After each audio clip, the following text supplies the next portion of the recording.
சபா மாமா, கனக சபா மாமா, நம்ம அப்படிலாம் சொல்ல மாட்டோமே. ஆஃபீஸ் மாமா, ஆஃபீஸ் மாமா 75. ஹாய் மாமா, ஹாய் எவ்ரி ஒன். ஸோ மாமா பற்றி நிறைய மெமரிஸ் இருக்குது. சின்ன வயசுலேருந்து நிறைய மெமரிஸ் இருக்குது. திருநெல்வேலி என்ஜிஓ காலனி, அந்த வீடு, ஆஃபீஸ் மாமாவோட எஸ்டி பைக்கு, மதுரையிலேருந்து இந்த ஆனுவல் லீவ்ஸ்லாம் 2 வீட்டுக்கு நான் போவேன். ஒன்று பெரியம்மா வீடு, இன்னொன்று ஆஃபீஸ் மாமா வீடு. ஸோ ஆஃபீஸ் மாமா வீட்டுக்கு போனோன்னா அது ஒரு ஜாலி. அவங்க பேங்க்கை முடிச்சுட்டு வந்துடுவாங்க. வந்துட்டு என்னையும் குட்டியும் சினிமா தேட்டருக்கு கூப்பிட்டு போவாங்க. ராம் தேட்ரு, நிறையா படங்கள் மாமா கூட்டிகிட்டு போய் நான் பார்த்துருக்கேன். ஒரு கார்த்திக் படம் போனோம். அப்புறம் வேறு என்ன போனோம், லைக் ஜுமான்ஜி, அந்த மாதிரி மாமா கூட்டிகிட்டு போன படத்துக்கு அளவே இல்லை. மதுரையில் வந்தாலும் மாமா படத்துக்கு கூட்டிகிட்டு போவாங்க. அமிர்தம் தேட்டர் அங்கெல்லாம் போயிருக்கோம். பொருட்காட்சி கூட்டிகிட்டு போவாங்க, அப்பளம் வாங்கி கொடுப்பாங்க. அந்த பெரிய பேர் என்ன, ஐ டோன்ட் நோ, இந்த இது அந்த இங்கே வந்து கோண்டலா ரைடுங்கிறாங்க. அங்கே மதுரையில் நம்ம என்ன சொல்லுவோம், ஒரு பெரிய ஸ்ட்ரிங் இருக்கும், அதில் அப்படியே ஒரு டவரில் உட்காந்து அப்படியே போயிட்டு வருவோம். அதெல்லாம் மாமாவால் மட்டும்தான் எங்களை கூட்டிகிட்டு போக முடியும். ஸோ அந்த மாதிரி. ஸோ மாமானாலே சின்ன வயசில் ஆல்வேஸ் ஃபன். திருநெல்வேலிக்கு கூட்டிகிட்டு போவாங்க. 6 மணி சாயந்தரம் 6 மணி ஆகும், மழை பெய்யும், சூடாக தோசை வரும். அங்கே ஒரு ஏசி ஏர் கூலர் வச்சுருப்பாங்க. ஐஸ் கட்டி போட்டு ஏர் காற்றுலாம் நாங்கள் வாங்கிட்டுருப்போம்.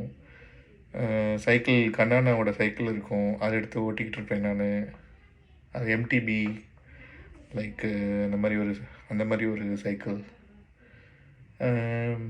கண்ணானா, பிரியாக்கா, அத்தை மெயினாக. அத்தை வந்து மிலிட்ரி ஆஃபீஸர் மாதிரி. அத்தை சாப்பிட்டுட்டு நம்ம தட்டை கொண்டு போய் கழுவணும், அந்த மாதிரி ஸ்ட்ரிக்டாக வச்சுருப்பாங்க அத்தை.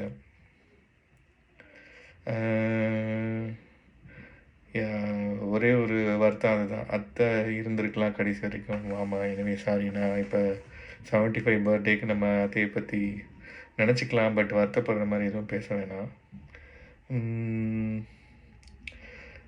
நிறைய மெமரிஸ் இருக்குது. திடீர்னு ஒரு நாள் மாமா வந்து கைனடிக் கொண்டால திருநெல்வேலியிலேருந்து கிளம்பி மதுரைக்கு வந்துட்டாங்க. அதுக்கப்புறம் எனக்கு டிப்ளமோ 10th முடித்து டிப்ளமோவுக்கு கவுன்சிலிங் போகும்போது மாமா தான் வந்து என்னை கூட்டிகிட்டு போனாங்க சென்னைக்கு. கவுன்சிலிங்க்கு அவங்க கூட தான் நான் போனேன். அதுக்கப்புறம் பெங்களூரில் நான் ஒர்க் பண்ணும்போது மாமாவை போய் பார்த்துட்டு வந்திருக்கேன். நாங்கள் ஒசூரில் தங்கியிருந்தோம். அப்போ மாமா பிரியாக்காவும் பெங்களூரில் மகாராஜா நகரா, ஐ டோன்ட் நோ, நான் மறந்துட்டேன். நல்ல ஃபேமஸான ஏரியா, அங்கே அவங்க இருப்பாங்க.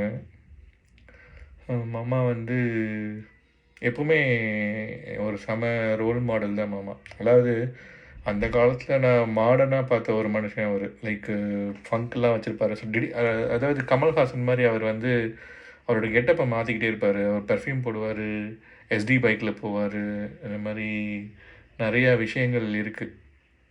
ஸோ மாமாவோட மெமரிஸ் வந்து அந்த அளவுக்கு வந்து மறக்க முடியாத மெமரிஸ் நிறைய பண்ணியிருக்காங்க. 75 வயசு. இப்போ காலம் ரொம்ப ஸ்பீடாக ஓடுது, டைம் ரொம்ப ஸ்பீடாக ஓடுது.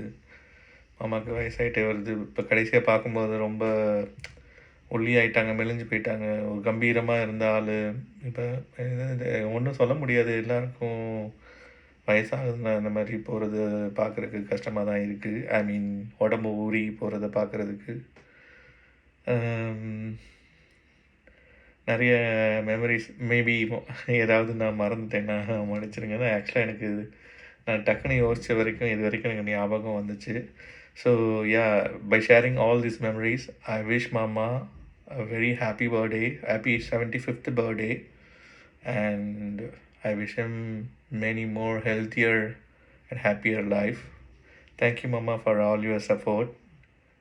Happy birthday, Mama.